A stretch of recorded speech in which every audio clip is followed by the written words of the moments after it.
उनको खामोश करने के लिए फाइट करें।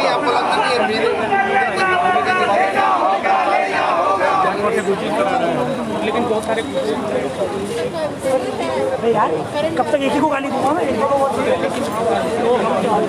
जब तक आए यहाँ पर ये बताएं कि सारी रात यहाँ होता रहा, आपके सामने नहीं होती, आपके सामने खड़े नहीं होंगे। बिल्कुल हमें किस तरह से मिसडायरेक्ट किया गया जगह जगह, तो तब तक हम चाहेंगे कि यहाँ पे हम सब बैठ जाए इत्मीनान से और एक करके थोड़ा जो ये यूथ जो है ये जो चाहते हैं जो फील करते हैं वो हमें थोड़ा सा एडजस्ट कर ले, तब तक वो आ जाएंगे। इट्स बेटर हम सब बैठेंगे, ये आपको कुछ बताएंगे कि ये क्या महसूस करते हैं कि किस तरह से डेमोक्रेसी कर्व की जा रही है।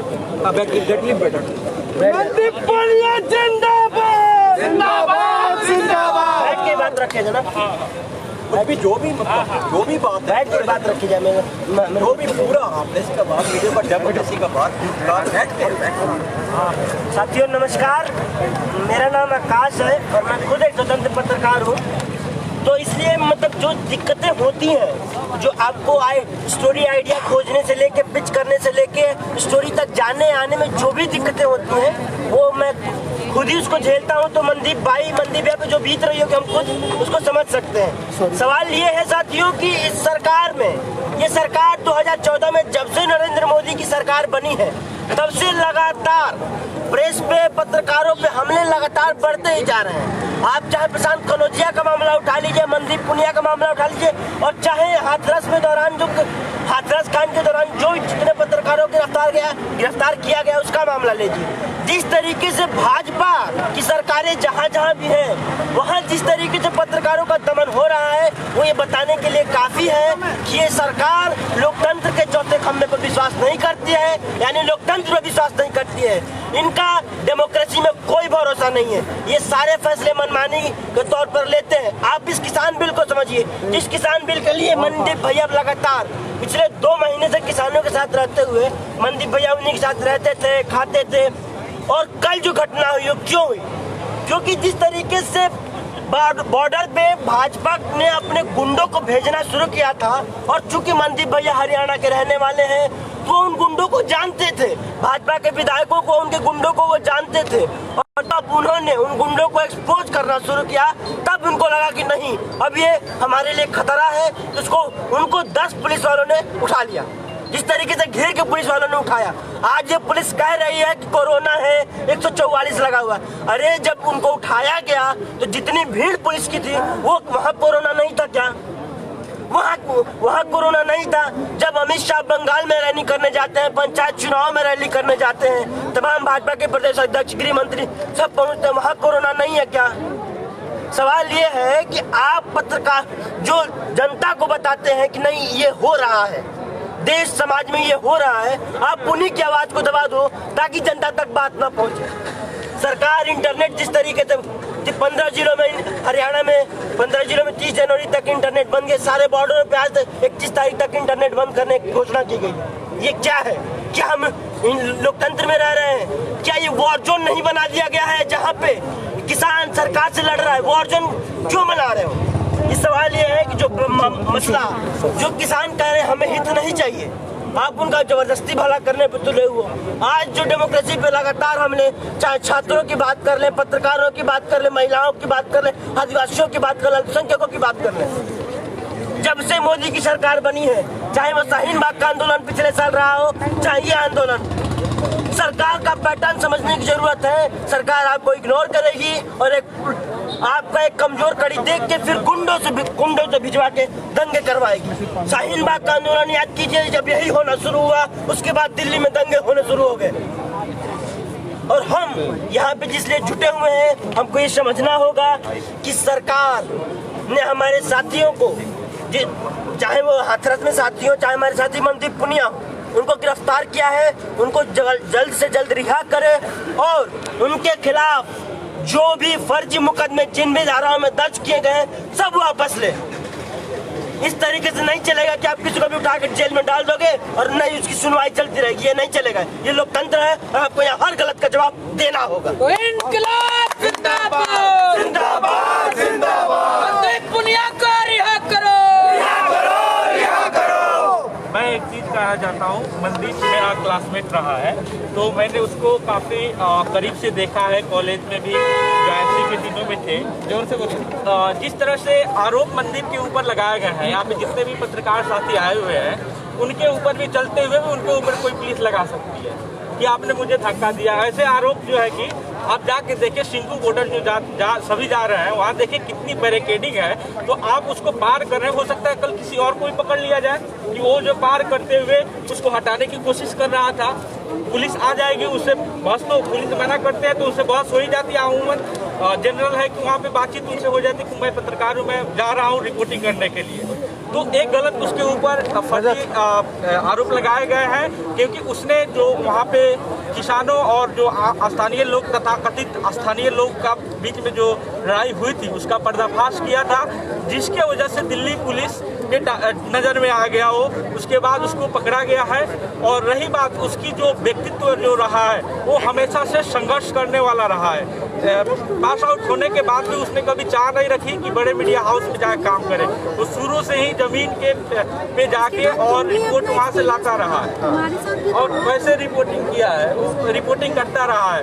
अभी भी जो किसान आंदोलन में आप जाके देखें तो 2 महीना दिन रह कर रिपोर्टिंग लगातार करना बहुत आसान चीज़ नहीं होता है। एक दिन आप जाके देखो कितनी परेशानी होती है। वो लगातार 2 महीनों से वो रिपोर्टिंग कर रहा था। तो हो सकता है कि इस समय जो बड़े मीडिया हाउस है, जिस तरह से उन्होंने एक अलग तरीके का जो रोल अपना बना रखा है किसान आंदोलन या किसी भी तरह के सरकार के विरोध में जो प्रदर्शन हो रहा है उसके ऊपर, तो जो मोबाइल जर्नलिस्ट जो कर रहे हैं, जो फ्रीलांस कर रहे हैं, उनके द्वारा सच्चाई बाहर आ रही है। तो मनदीप पुनिया की गिरफ्तारी को हम पहला कदम देख रहे हैं, जो मोबाइल जर्नलिस्ट या फ्रीलांस जर्नलिस्ट कर रहे हैं उनको डराने धमकाने की।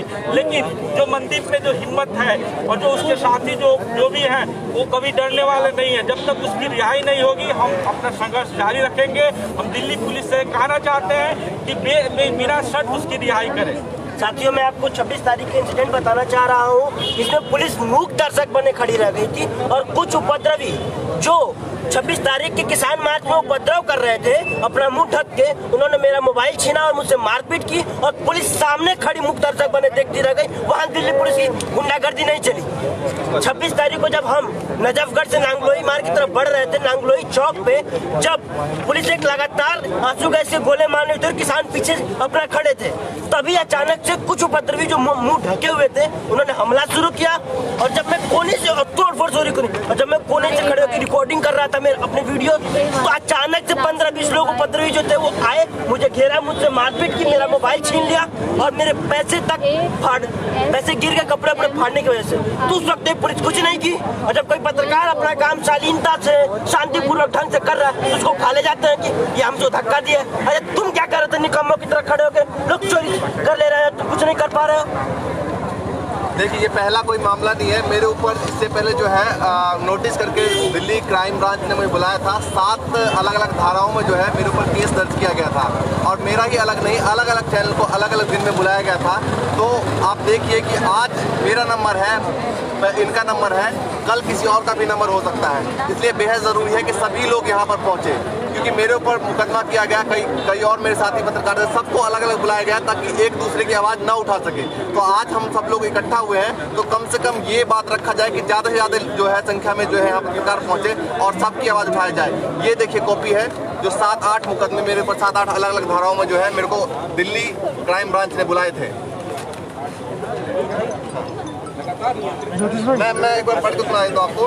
धारे कौन कौन से? 124A, 153A, 465, 499, 500, 505, 505C, उसके सारे जो है धाराएं लगाई गए थे। चलिए, धन्यवाद। देखिए, मैं आप लोगों से बात करना चाहता हूँ कि रजत परमार क्रोनोलॉजी 2019 बैच, आज हमारे क्रोनोलॉजी की बात करते हैं। आज एक पत्रकार आप लोगों को रिपोर्ट जब लिखेंगे तब तो चाहिए। कोई भी आंदोलन, कोई भी मसला, कोई भी व्यक्ति जो सरकार के खिलाफ, सरकार को लेकर थोड़ा सा माइक नीचे, सरकार को लेकर अपनी आवाज बुलंद करता है, तो तो पहले सरकार उसके खिलाफ अपने मीडिया हाउसेज से, मेरी बातों को अपने मीडिया हाउसेज से खबर चलाती है और पब्लिक के मंच में एक नैरेटिव सेट करती है कि ये गुंडे हैं, ये आतंकवादी हैं, ये जिहादी हैं, ये खालिस्तानी हैं, तमाम चीजें की जाती हैं।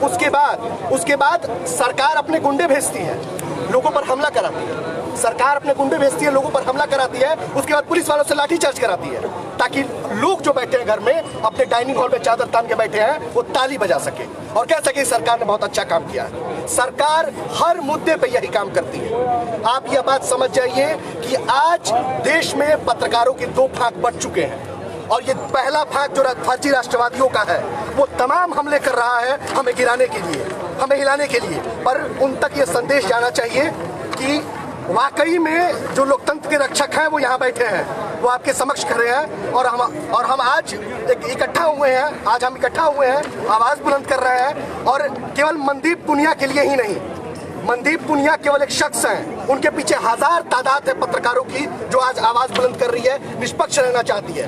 स्वतंत्र पत्रकारिता पे एक वाक्य बोलूंगा, उसके बाद मैं बात खत्म करूंगा कि आज पत्रकार स्वतंत्र पत्रकार बनने पर मजबूर हैं। आप समझिए कि मीडिया हाउसेज ने अपने आप को ऐसे तमाम पार्टियों के बैनर तले खड़ा कर लिया है कि हम पत्रकार मजबूर हो गए हैं। हम पत्रकार मजबूर हो गए हैं कि माइक लेके सड़क पर जाएं, जनता की बात कहें। हमारे पास पैसे नहीं होते हैं, हमें लोगों से क्राउड फंडिंग करानी होती है, जिसके लिए मीम बनता है कि अरे क्राउड फंडिंग को तो भीख कहते हैं। तो ठीक है, अगर इस लोकतंत्र में हमें भीख मांगकर अपनी पत्रकारिता बचानी है तो हम बचाएंगे, आखिरी दम तक बचाएंगे और इसलिए पत्रकारिता नहीं, लोकतंत्र लोकतंत्र को ही बचाएंगे। पत्रकार एकता जिंदाबाद, जिंदाबाद, जिंदाबाद। दिल्ली पुलिस मुर्दाबाद, मुर्दाबाद, मुर्दाबाद। अरे दिल्ली पुलिस मुर्दाबाद, मुर्दाबाद, मुर्दाबाद। अरे दिल्ली पुलिस होश में आओ, होश में आओ, होश में आओ। मनदीप पुनिया को रिहा करो, अरे दिल्ली पुलिस होश में आओ, अरे दिल्ली पुलिस होश में आओ, होश में आओ, होश में आओ।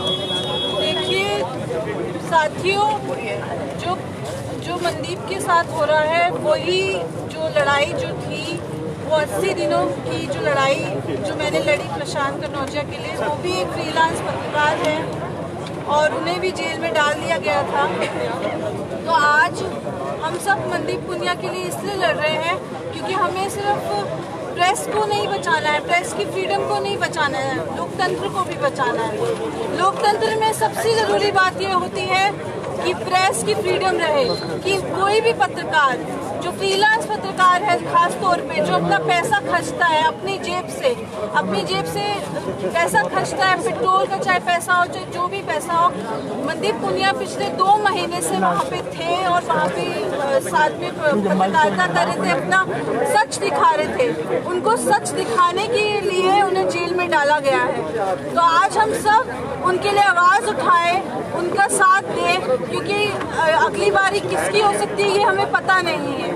क्योंकि 2014 से जब से भाजपा सरकार आई है, पत्रकारों को जिस तरीके से जेल में डाला गया है, अभी हाथरस के दौरान ही एक पत्रकार को जेल में डाला गया था। वो क्या कर रहा था? सिर्फ रिपोर्टिंग कर रहा था, रिपोर्टिंग की वजह से उन्हें जेल में डाल दिया गया। तो हम सबको मनदीप के लिए और भी जितने भी पत्रकार जो भी जेल में हैं उनके लिए आवाज़ उठाते रहना है और लोकतंत्र को बचाए रखना है। ठीक है, थैंक यू।